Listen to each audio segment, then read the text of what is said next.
The missions reset a couple of times. These are the final ones. Emma Maths Nolan, she's an analytical engineer, is available in the 94 4-player in Twine. I feel like I've said this a few times, but it just keeps getting lower by my memory. 94, new record for me personally now that I've started paying attention. I think this is the lowest Mythic lead I've ever seen. Can they get down to the 82s? There's probably ways to find out, but I'm just enjoying the ride. She's available in the 94 zone. Might want to queue that while the rest of the video plays on, or you could do the VBUG mission in Plankerton. It's right here in the 23 zone. Easy peasy, you can AFK it, so maybe run one of those while the rest of the video plays on, because I have story time. Timestamps down below if you guys don't want to hear my dead body story. Last night, midnight, I'm going to get groceries, which is a normal time to do that, by the way. Honestly, though, if you need groceries, as most people should, HelloFresh takes care of my dinners, but I still eat breakfast fruit, and they don't sell me fruit, so I have to go and get it. And I do that late because it's nice and quiet and because I forgot. And this was after my daily video, otherwise I would have told you guys. But I'm driving, and there's just a guy laying in a yard, and I'm thinking... That's not normally where people lay down. I can think of couches, maybe beds. And that worried me. It's a friend messaging me a lot. I don't know why. But I was like, drunk person in the grass. It's not something I've ever seen before. We don't have the kind of neighborhood that has that going on. But he'll be fine. He'll be fine. So I drive past. And I just like 2 seconds later was like, gotta go see if he's okay. Why is this person... You invite one person to golf with your friends, and so I circle back. I park in a weird spot. I've never parked that spot before. This is a new situation. There's a guy laying in the grass, and I am concerned because, of course, my number one thought is drunk person, but I could not see breathing. I could not. It was completely lifeless, hands at his side, back flat in the grass, and I didn't know what to do. I did not see any breathing. I checked hard, and I'm freaking out a little bit. I'm like, okay, it's dark. Nobody's out. That they wouldn't be. I'm alone, and I have a lot of possibilities. This could be a drunk or high person passed out in the grass. It could be someone having a mental episode. I don't know. It could be a harder drug, and maybe they're tripping. And if I kick his foot and wake him up, I become a part of a fantasy that may or may not be friendly. And I've seen homeless people trip in Seattle when I was there for TwitchCon, and they're scary sometimes. So I don't know. I don't know what this person's on. It could be fine. It could be not fine. And when I'm standing there alone, I don't want to find out. So I'm like... Okay, is there breathing at least? No. Okay. I saw that YouTube video of the dude freaking out from the guy dangling from the house because of the decoration for like winter. It was like a funny decoration of a guy slipping off, but it wasn't real. So I'm like, okay, Halloween, started 11 days ago. That could be what this is. It's not. That's a person. Okay. I guess I'm calling 911. I didn't know what else to do at this point. Like I said, I did not want to interact with the body, the person. I said, okay, let's get authorities. So this is the first time I ever got to call 911 in my life, which is kind of exciting. I don't plan to make it a habit, but it was, everybody secretly wants to. It's exciting to have like a valid reason to dial that number. And yeah, authorities on the phone. Immediately, I told them what I just told you. Cops are on the way. Ambulance is dispatched, and I'm informed to see if there's breathing. I should have gotten closer. That's my bad. But I was not expecting to find a body laying in the grass. So if you're going to judge me, settle down.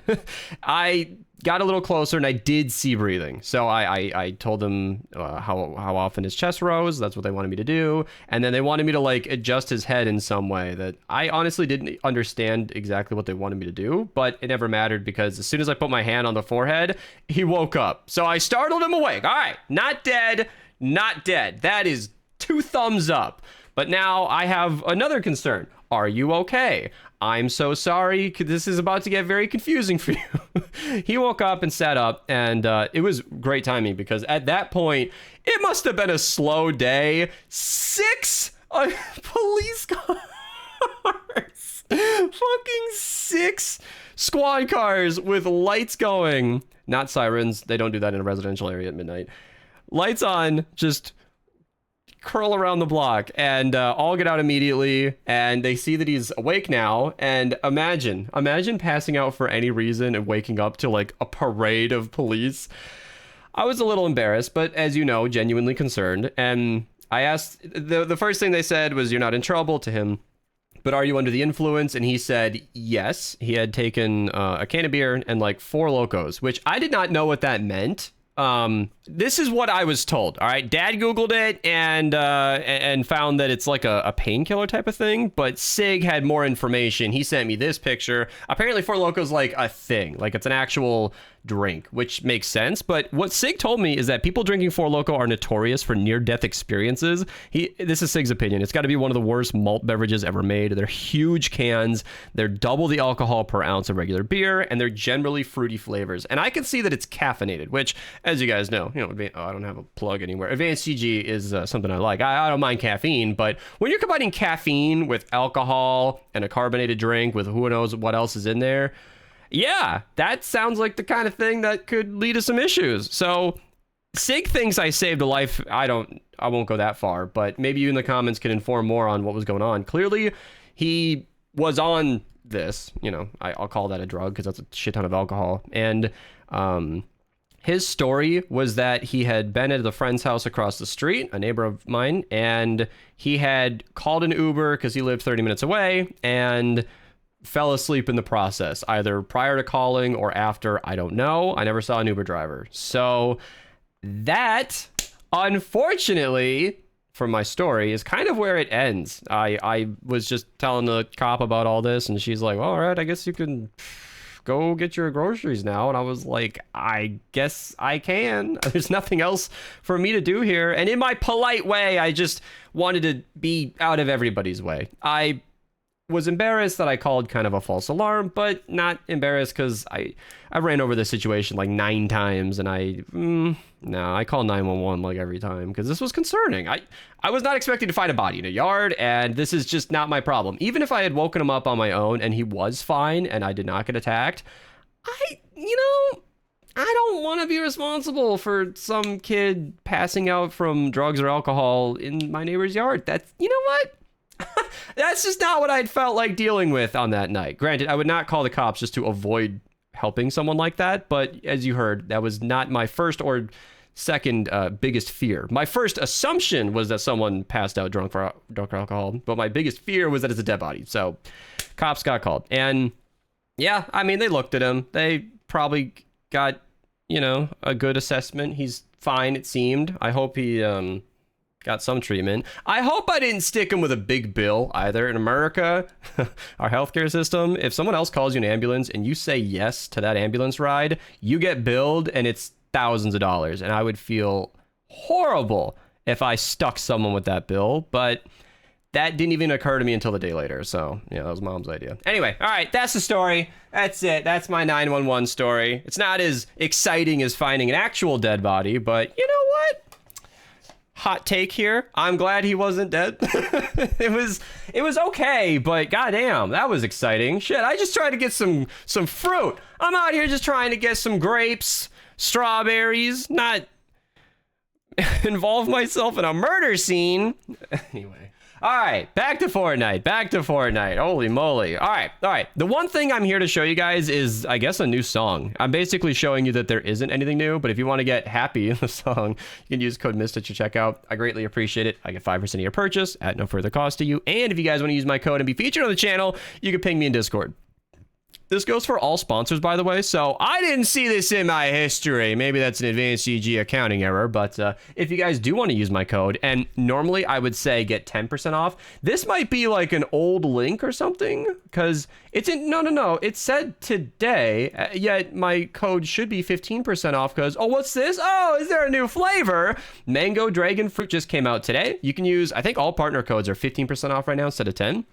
Link down below to this exact page if you guys want to check out the new flavor. Mango Dragon Fruit. Sounds like a whole lot of yum. And appreciate you guys using my code. Archer's out here getting some support. Thank you, thank you, thank you. Let's just move straight back to Save the World and talk about the missions. Yeah, I burned a lot of my normal run time on that story. I feel like we got to go quick, but that was pretty exciting, huh?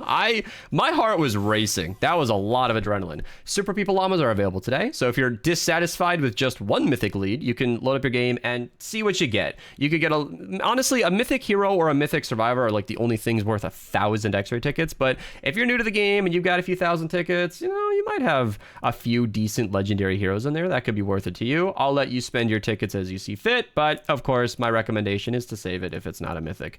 Labyrinth Dungeon Daily. So if you guys want to go run your carbide builds, you can go have fun with that. And of course, the missions. We've got a lot going on. And thank you to everybody for joining so I can see the higher and low level missions. Sealing Electric Field is in the 15 zone, one of the best traps in the entire game. Then we've got the 23-4 player right around. It's not that one, and it's not that one. Did the 23 change? Yeah, because I had a different set of missions when I wrote these notes. So I'm wrong about that one, but everything else is good. Clax in the 46 zone, one of the best melees, I'd say weapons in the entire game. It's genuinely very strong. 4x perk up in the 82-4 player. Then we got the 94-4 player up here, 4x drops of rain. And around here, there's a wall launcher, good for pushing enemies around. It's a decent trap to have.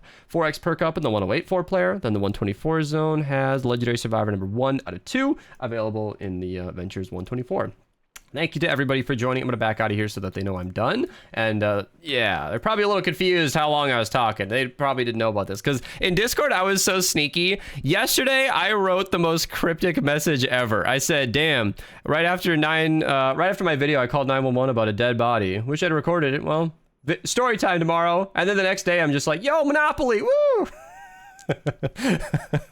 I had some big numbers and I shared them.